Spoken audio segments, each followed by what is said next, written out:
Good evening to all of you. Question पढ़ते हैं। The equation for the vibration of a string fixed at both ends vibrating in its third harmonic. रस्सी दोनों and पे fix है और third harmonic में vibrate कर रही है। थर्ड हार्मोनिक मतलब होता है 3 लूप, है ना भाई। Which is given by the equation y is equal to 0.4 centimetre sine blah blah blah cos blah blah blah t. ठीक है, आगे देखते हैं। क्वेश्चन पार्ट ए में क्या पूछा है, what is the frequency of the vibration. ठीक है भाई, अगर मैं इसको कंपेयर करूँ y is equal to a sine के एक्स कॉस ओमेगा टी से, तो साफ साफ दिख रहा है कि ओमेगा की वैल्यू जो है वो 600 पाई है ना भाई। ओमेगा कितना है, 600 पाई। ओमेगा क्या होता है, 2 पाई एफ होता है, जो कि 600 पाई के बराबर आ गया। पाई से पाई कट गया और ये 600 और 2 क्या बन जाएगा, 300। तो एफ की वैल्यू क्या आ गई, 300 हर्ट्स। ये हो गया पहला आंसर। ठीक है, आगे what are the positions of the notes. ठीक है भाई, पोजिशन कैसे बताया जाए, देखो सबसे पहले मैं जो कंपोनेंट वेव है, जो 2 वेव मिल के ये स्टैंडिंग वेव बनाएगी। स्टैंडिंग वेव कैसे बनती है, जब 2 बराबर वेव ऐसे जाती है ना, इंटरफेरेंस होता है और स्टैंडिंग वेव बनती है। तो उन दोनों कंपोनेंट वेव का मैं वेवलेंथ निकालने की कोशिश करता हूँ। तो अगर ध्यान से देखा जाए तो k की वैल्यू क्या है, ये अगर मैं इस k से कंपेयर करूँ तो, है ना भाई। तो k की वैल्यू हो गई 0.314 को मैं लिख सकता हूँ 3.14/10, और सेंटीमीटर इन्वर्स है। सेंटीमीटर इन्वर्स मतलब क्या हो जाता है, नीचे में सेंटीमीटर, है ना। अब सेंटीमीटर को मैं काट के क्या लिख देता हूँ, 10 का पावर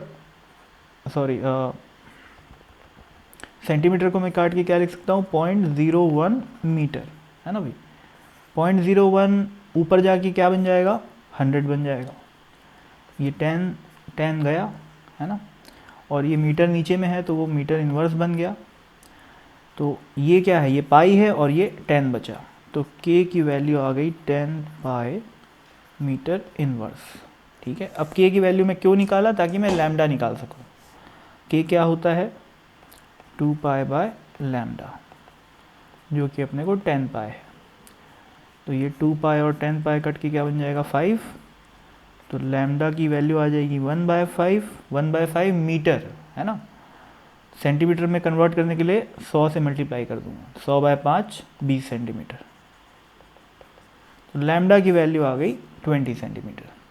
अभी सोचो, याद करो, जो एक लूप होता है, ये बिल्कुल बेसिक फैक्ट्स हैं, ये पता होने चाहिए आपको स्टैंडिंग वेव के बारे में।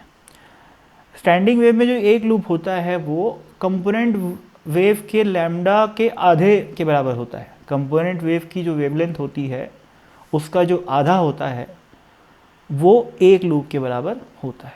तो यहाँ से लेकर यहाँ तक की लेंथ कितनी है, λ/2। यहाँ से यहाँ तक λ/2 और यहाँ से यहाँ तक λ/2। अब लैम्डा कितना है, अभी अपन निकाले 20 सेंटीमीटर। ठीक है, तो ये हो गया 0, ये हो गया 10, ये 20 और ये 30। अगर मैं x कोऑर्डिनेट की बात करूँ, किसके किसके, इसका इसका इसका और इसका। अभी सवाल में क्या पूछा है, what is the length of the string, sorry उससे पहले बी पार्ट में है what are the positions of the nodes. तो क्या क्या हो गया, 0, 10, 20 और 30।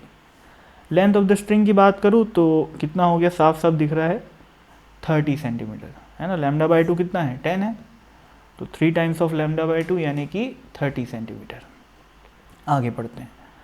What is the wavelength and the speed of the traveling waves that can interfere to give this vibration। मतलब जो कंपोनेंट वेव है उनकी क्या वेवलेंथ होनी चाहिए और क्या स्पीड होनी चाहिए, वो पूछा है। तो भाई वेवलेंथ तो अपन ऑलरेडी कैलकुलेट कर चुके हैं, ये रहा 20 सेंटीमीटर।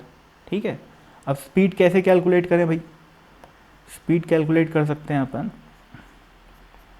कंपोनेंट वेव की जो एंगुलर फ्रिक्वेंसी है वो ओमेगा है ना, और जो प्रोपेगेशन कांस्टेंट है वो के है, और कंपोनेंट वेव की जो स्पीड होती है उसका फॉर्मूला क्या होता है, ओमेगा बाय के। ये फॉर्मूला ध्यान रखना है अपने को। तो यहाँ पर रख दो। ओमेगा की वैल्यू कितनी है, ये कहाँ गया भाई, हाँ 600 पाए। और के की वैल्यू कहाँ गई, ये रहा 10 पाए मीटर इनवर्स, है ना। तो 10 पाए, ये पाए से पाए कट गया, ये कट गया, और क्या आ गया 60 मीटर पर सेकेंड। अब मीटर पर सेकेंड में क्यों लिख दिया अंधाधुन, क्योंकि मेरे को पता है कि 600 पाई भी ऐसा यूनिट में है और 10 पाई भी ऐसा यूनिट में है, यानी कि ओमेगा और के दोनों को मैं ऐसा यूनिट में रखा हूँ, तो आंसर भी ऐसा ही में ही आएगा। नहीं किसी की इच्छा हो ऐसे सॉल्व करने की, तो वो क्या कर सकता है, फ्रीक्वेंसी पता है, वेवलेंथ पता है, तो वेवलेंथ इनटू फ्रीक्वेंसी करने से भी वेव स्पीड आ जाती है ना। देख लो भाई, नहीं यकीन हो रहा हो तो। फ्रीक्वेंसी कितनी है 300, और वेवलेंथ कितनी है 300 हर्ट्ज़ है ना, ध्यान रखना। और वेवलेंथ कितनी है 20 सेंटीमीटर, तो मैं उसको लिखूँगा 20/100। ये 0 0 0 0 कट गया, 3 इंटू 20 कितना हो गया 60, तो अगेन 60 मीटर पर सेकेंड।